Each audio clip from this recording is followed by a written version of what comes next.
What's up, everybody? It's your man, Tim Swain, and so many of you all ask me, where did you get that shirt? Where can I get one? Do they ship to the U.S.? Well, listen, today, I am giving you the 411 about this amazing Pan-African women-owned organization that is seeking to clothe Africa.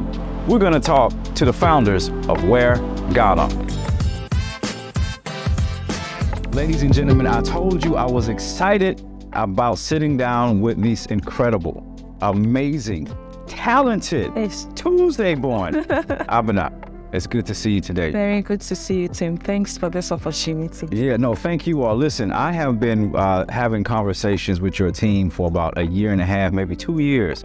I think you guys maybe have been avoiding me, but finally, as the lion catches the prey, I have had the opportunity to finally catch you all. So thank you for being with me today. Thank you. You know, we haven't been avoiding you. It's just been You've been busy. Yeah. That's the life of when you're a successful, globally recognized brand. That's all that is. We received that. Yes. We received that. So listen, there's so many people, when I wear my Wear Ghana shirts, they may not know that it's Wear Ghana, but they see my shirt and they're like, yo, Tim, where did you get that? How can I get one? And I tell them, you got to go to Ghana.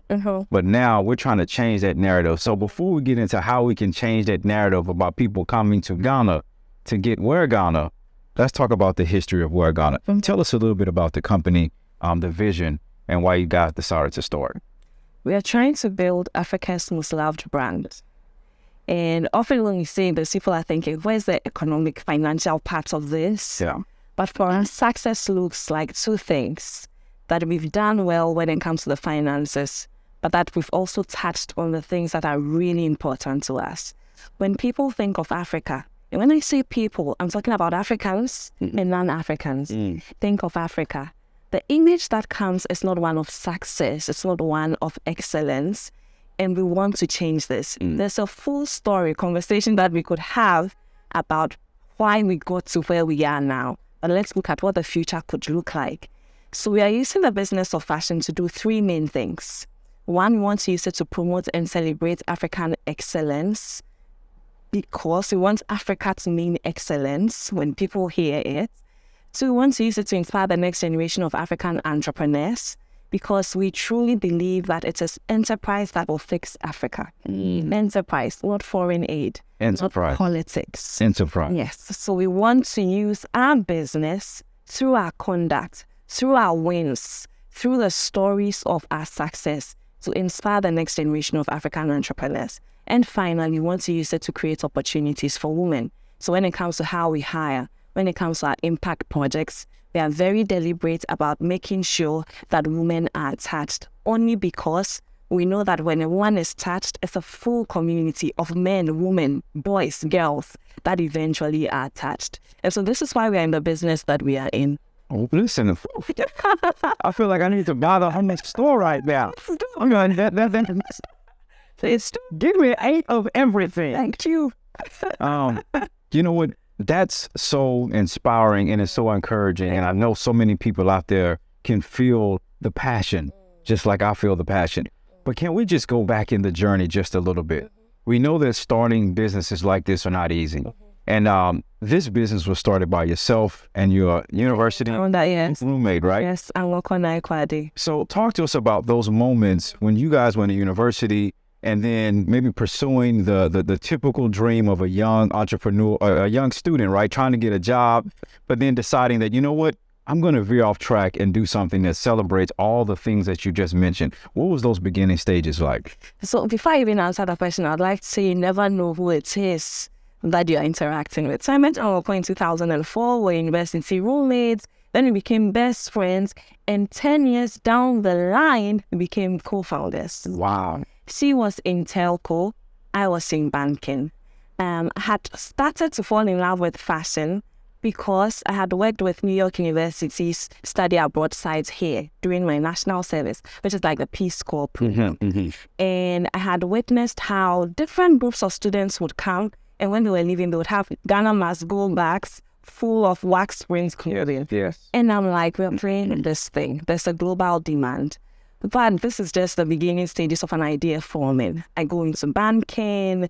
I do that for about 3 years. And in the third year, different things happen anyways. But just so the story is short, in the third year, I applied to work with another bank. I go for an interview. I am given a contract, big contract, and I don't feel the joy on the inside. Like a year prior, I had registered Wear Ghana as a business, but it was a hobby. I was making clothing for my colleagues and stuff like that. But it turns out I'd written in my diary, my next move, I'm going to be doing Wear Ghana full time, and forgotten about it. So I go for an interview and all that. And on my way back home, I'm like, this isn't the joy that I'm expecting, because the salary I was going to receive was going to be like 3 times what I was receiving at the time. Wow. This is my side of the story. And of course, side of the story is that she was in telco. One day she gets up, she's like, I'm not doing this. She goes to fashion school. And so around the time when we are both having these thoughts, we are like, see, let's come together and do this thing. So we launched Wear Ghana, 15th November 2013. And I'd like to say a big thank you to the African Regions Hotel, because at the time they were doing something which gave a lot of brands like ours the opportunity to start. They were doing these pop-up shops where you would be in the store for like 2 weeks. They would give you a conference room. So many brands would then use that opportunity to do a launch. So 15th November 2030, we did a crazy thing, put some hashtags were into there. But we got a lot of our friends on social media to write 15, 11, 13. And people were like, what's going on that date? Are people getting married or what? Mm. And so what we thought would be like 200 people showing up ended up being like 500 people showing up for our launch. And this was just how we started. So really? Our brand was built on the back of a lot of love from social media. And that's how we started. Wow. This isn't it. Listen, I'm about a lot of things from Wear Ghana. I'm telling you, giving it 8 of everything. Now it's 60. You got it on 8. You got it on everything. No, seriously, I'm really inspired by this story. And you mentioned something that really struck out to me. You said you wanted to show love to, that African Region Hotel that was putting on events to showcase right young entrepreneurs like yourself. Talk about the support that you all have received, and maybe share a story or two of maybe when you guys were discouraged, but you had that story or that opportunity or that moment you realized this is why we're doing what we're doing. Right. Thanks for giving me this opportunity, because it reminds me of a gentleman who has always said, never mention my name. I'm going to mention his name. There's a guy called Selikem. And one time, so when we started, we're in a container, then we moved to our uncle's house. So another big thank you to the Naipa Days and uncle's family. They housed this dream for like 5 years. No rent. And it wasn't just me. It was all our employees. Some of them would live with us in the outhouse. And Uncle KK's man was like an HR person. So if an employee misbehaved and I was going nuts, she would call them and straighten them out. So, big support.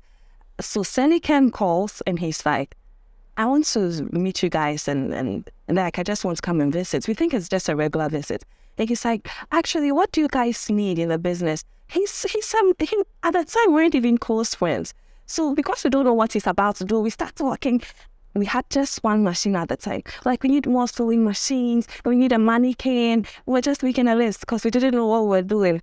Next week, he calls us and he says, I feel led to give you money to buy these things. And we are like, yes.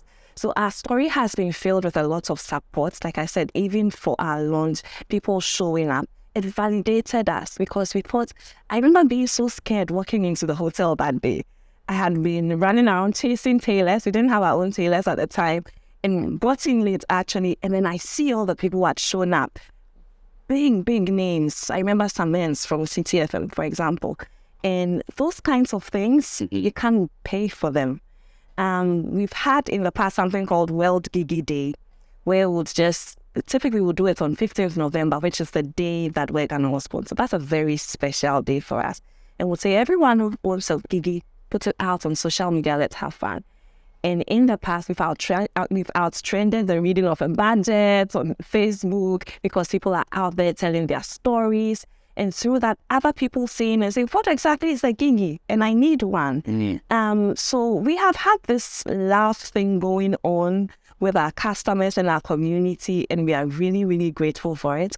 we've had support come, like my family has been extremely supportive in terms of even allowing me to pursue this dream.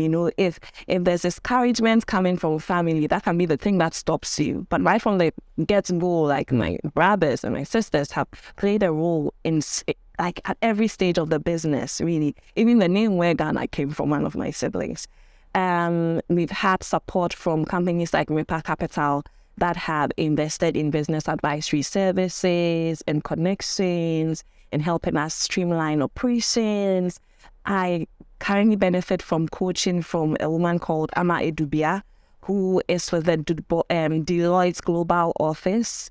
And Ama will every week make time in her very busy schedule to have at least a 1-hour coaching session with me, just to hear what's going on, what can we do together. Last Christmas, I was in the US and I lived in Ama's house. She hosted a meet and greet, made sure all her friends came to buy. I'm leaving out a lot of people I know, and I apologize for that because there's only so much time. Yeah. But there's been so much love that has been poured into this brand, and we are very grateful. And wow. Now 124. That's cool. As the interview goes up, and what your prediction will be happening? Now we need to do exponentials. Yes, exponential blessing will be coming.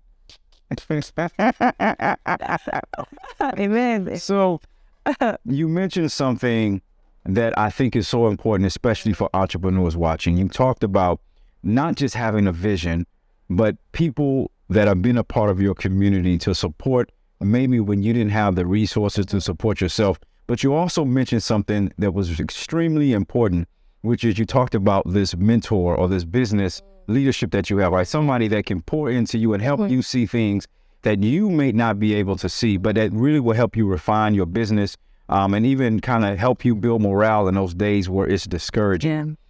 Folks that are watching out there, I get a lot of people who are living in the diaspora, Ghanaians, Nigerians, Jamaicans, all folks from the African diaspora, and they want to come back to where they were born and do something like this, but they're just frustrated by some of the challenges.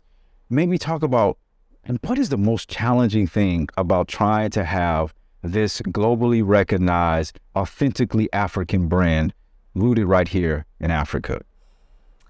I think for me, the answer to that has always been understanding who I am, and because that shapes the business that you build. So understanding who I am, understanding what my purpose in this world is, and based on that understanding, knowing who I need on my team.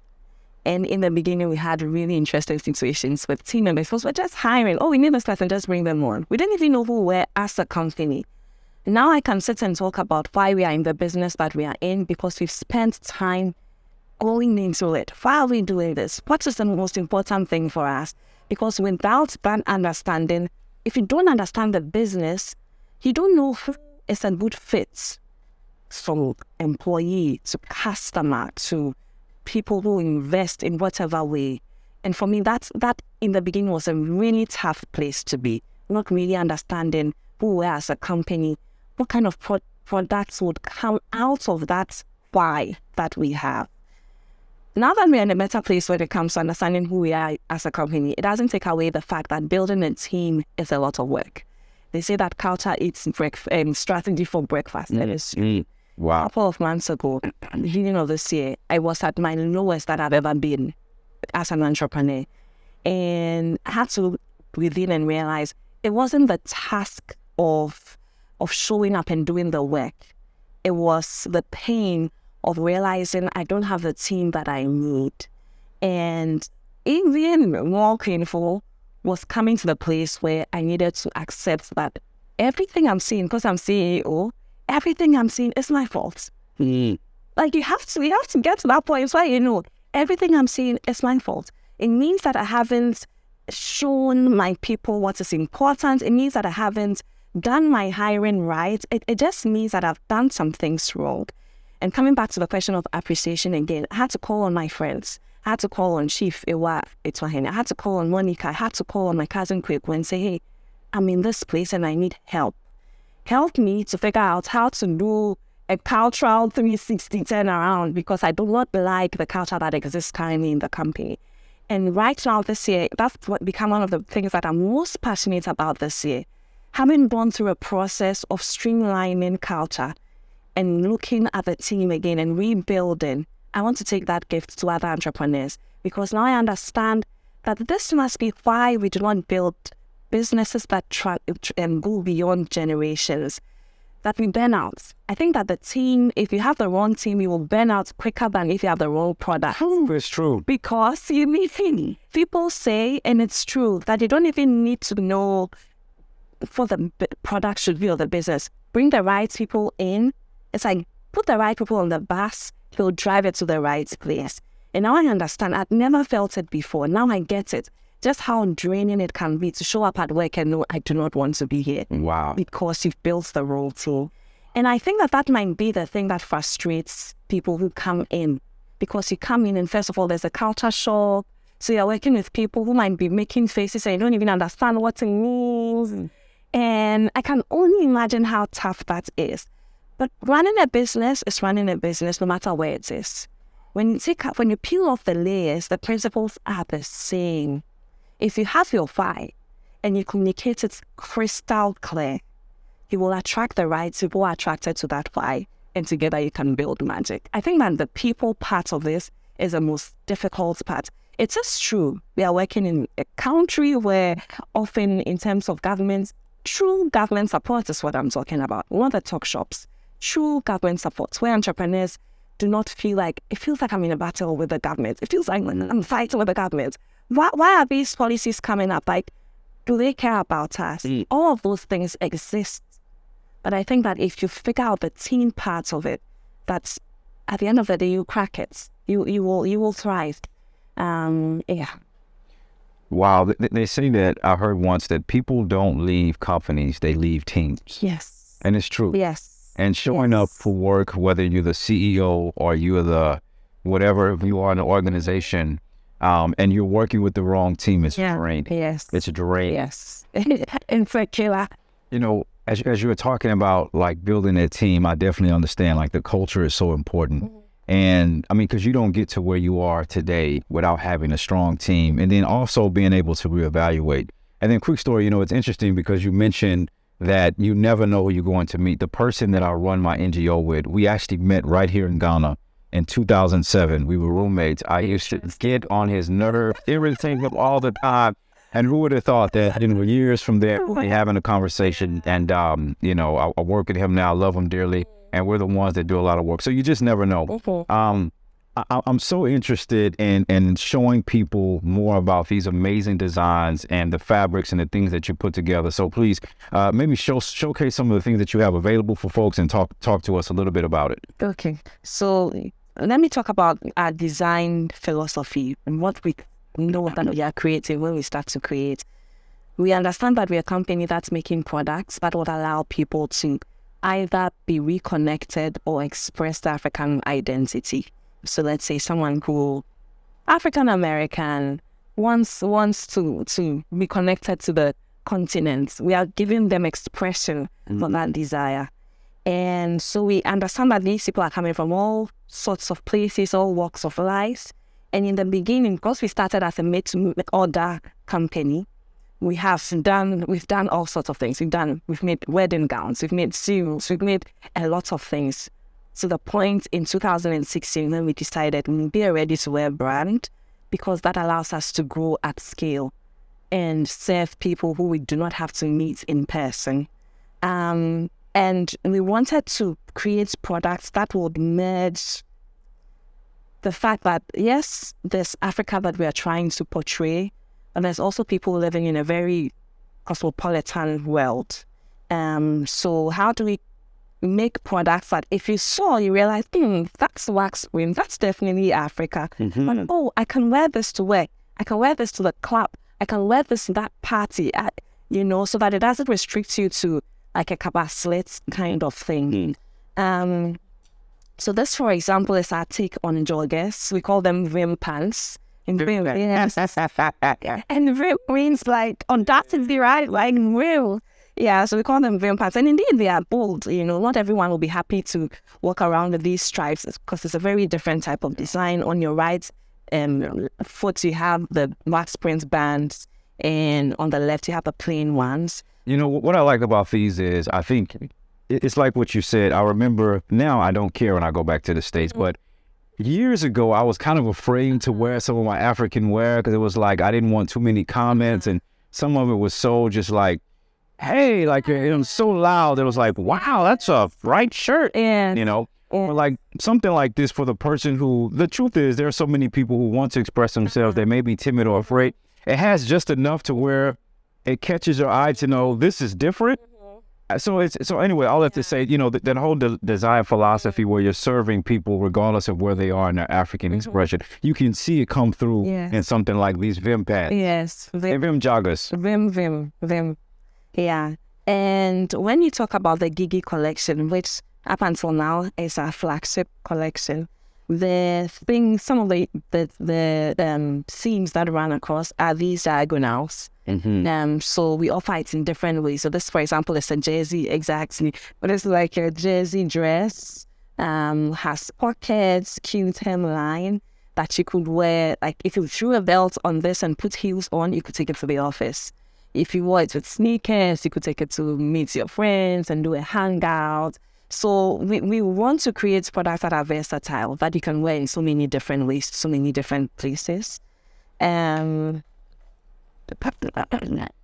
is the hoodie shirts, and you can see that the theme still going on.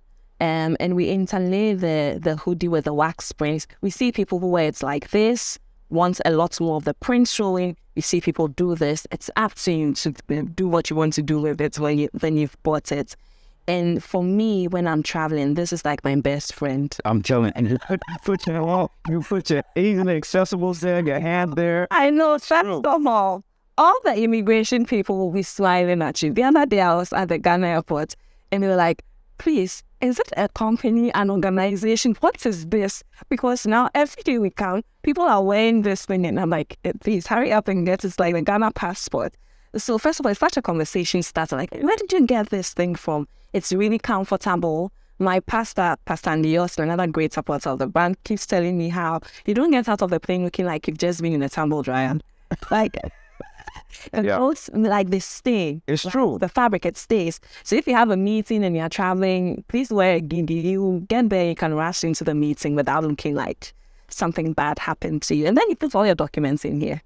Yeah. Yeah. Wow. And here is a long sleeve. I don't think I have one of these. I need one of these. Yeah, so this is I don't think I'm showing this well enough, but this is a long sleeve version of what you're wearing. Of course, we have loads of really well taken pictures, so we know that you'll be displaying this in the video.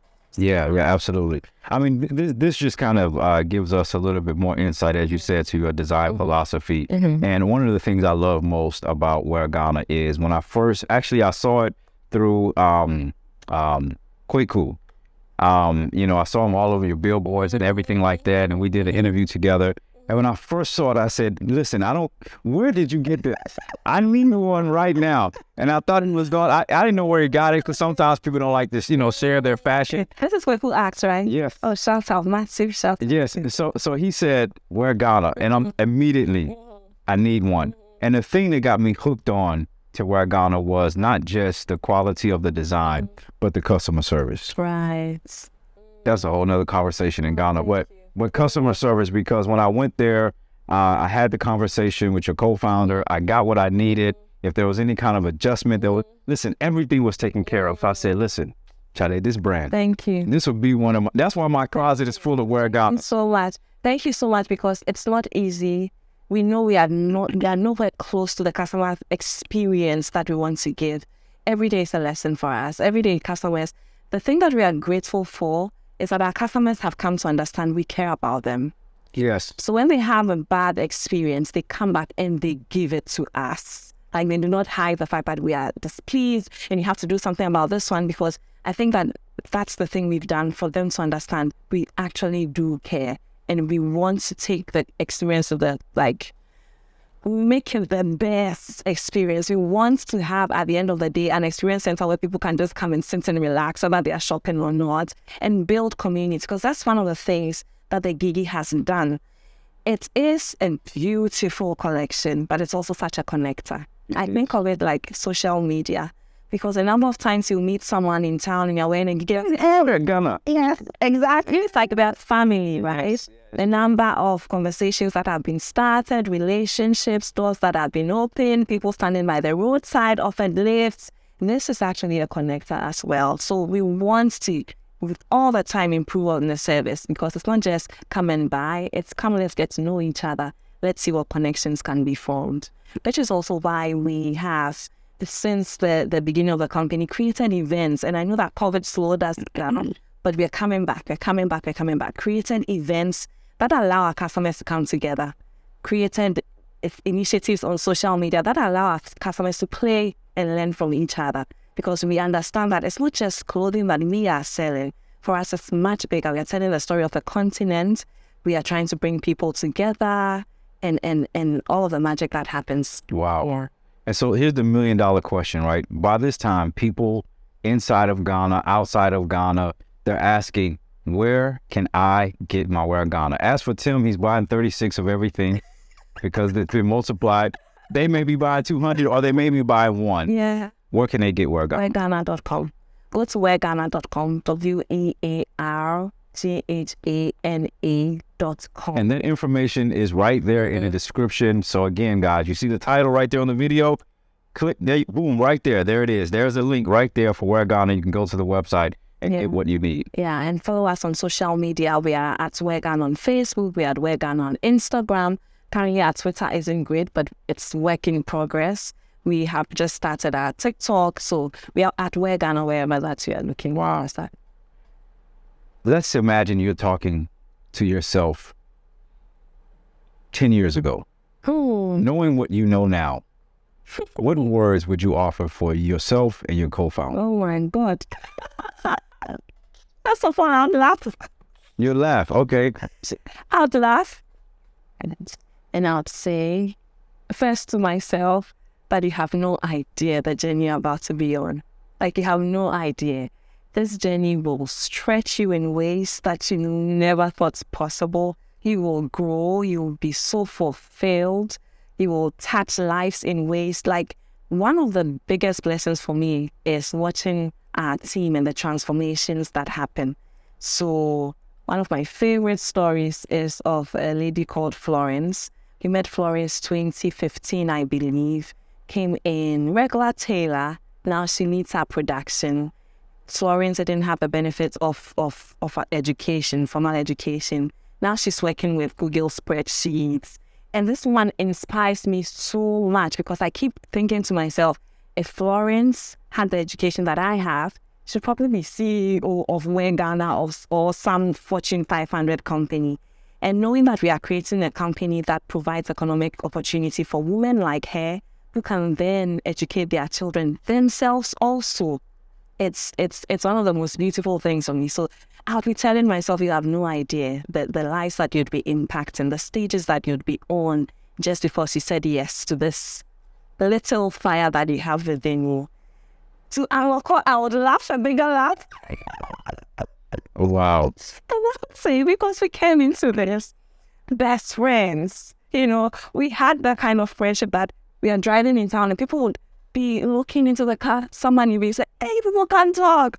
We would talk for hours because best friends. And then you come into this and it demands something. It means that you have to be accountable to each other. And it's been such a process for the both of us. So I'd laugh a bigger laugh, but I also tell her, I'm so proud of you. Thank you for saying yes to this.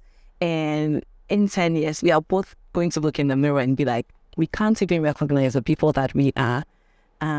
Yeah. Wow. So looking back, we know what you would say to yourself. Lastly, let's look forward. What's the vision now for Wear Ghana? Where are we trying to go? What are we trying to do? What's the message and the activities that we're trying to put out there to the world? So for 10 years, I feel like we've been building a foundation of understanding who we are, creating products, building a team, and now we are ready to fly. So for me, this year feels like a rebirth, where we are taking this thing that we found and taking it to the world. We are trying to build distribution in target markets that we're interested in in the US, in the UK, but we're also very interested in the African continent. We want to clothe Africa. Often when we talk about exports, our minds go outside of Africa. It's true. That's a problem. This is the biggest market. Like if you look at all the statistics, small wonder that everyone is now coming. It's another scramble for Africa right now. It is. And Africa needs to be taking its own place, right? So we are very interested in the continent as well. We're interested in Nigeria, South Africa, Kenya, Ivory Coast. We want to clothe Africa. We want to clothe everyone who identifies with Africa as well. And so, for example, this summer we'll be in the US, really activating the markets there. We want to be in about 10 states doing pop-ups and meet and greets, speaking opportunities just to tell the story of the brand. We're looking for stores that will stock the product because everyone who wears a product knows if you wear this product outside the country, you're probably not coming back with it. Someone is stealing it from your suitcase. I'm telling you, it's true. It's very... Yes, and distribution has to be the thing that solves this, right? So this is something that we are working on. I'm going to South Africa on Saturday, this Saturday, also to continue the work that we are doing there as well. So we are looking for distribution. Anyone who has insights, who has connections, who has a store, who is interested in hosting us for a pop-up or a meet and greet, please get in touch with us and let's make this thing happen. We are also building a world-class team because a world-class team builds a world-class business. And we are looking for people who are passionate about Africa, people who believe in growth, people who share our values of courage, of creating opportunities for women, of excellence. We like people who are fun-loving. We like people who understand that healthy minds live in healthy bodies. To come and join us on the team. We are hiring from sales and customer experience. We are hiring marketers. We are hiring people in our accounts departments. We are looking for business development people. Like if you have any skill that you think you can use in a way, whether it's internships, whether it's full-time employment, we are really open to having conversations and creating work in a way that works for the both of us. One thing that I've been toying with is what can we do with working mothers? Because people have children and they can be the most brilliant person. And if they do not have a lot of support at home, sometimes the careers are affected. And I've been thinking, what can we do with working mothers? So I don't have the answers yet because I know that it's something that has to be very much tailored. Work from home options, work during certain times. So please just get in touch with us. We are receiving applications through info@wearghana.com and hr@wearghana.com. Let's have a chat. Let's see where this leads. Wow. Well, I'm sure your inbox, by the time this video goes out, maybe a few days later, I'm sure your inbox will be flooded. Amen. Let me add one more group. We're looking for funding. Of course, we're looking for funding because we've bootstrapped pretty much this entire journey. But to really grow and pursue the ambitious targets that we have, we do need funding to make those things possible. So if you're an investor and you're the kind of investor who this story resonates with, please come and let's have a conversation. We are the kind of company that takes a little and does a whole lot with it. We've bootstrapped for 10 years. So we are serious. We are not in for a short game. You know, this is really our passion, and you'd find a very committed team. Wow, we can definitely see that. So I can tell that your head has been graced with wisdom. Amen. Your heart has been clothed with humility. Amen. And your mind has been protected with business acumen. Yeah. And I'm sure that people watching this are not only inspired, encouraged, and motivated, but listen, I know for a fact there are some funders out there that are going to be reaching out. I may be one of them. There may be some funders out there to be reaching out to have conversations with you. Thank you so much for your time. I know you're extremely busy. I look forward to being an agent and helping get Wear Ghana to the world and helping Clothing Africa with this amazing brand. Ladies and gentlemen, thank you so much for tuning in today. Again, all of the information is right there in the description below. Hey, listen, if this is your first time, make sure you like this video. Make sure you subscribe. Until next time, peace.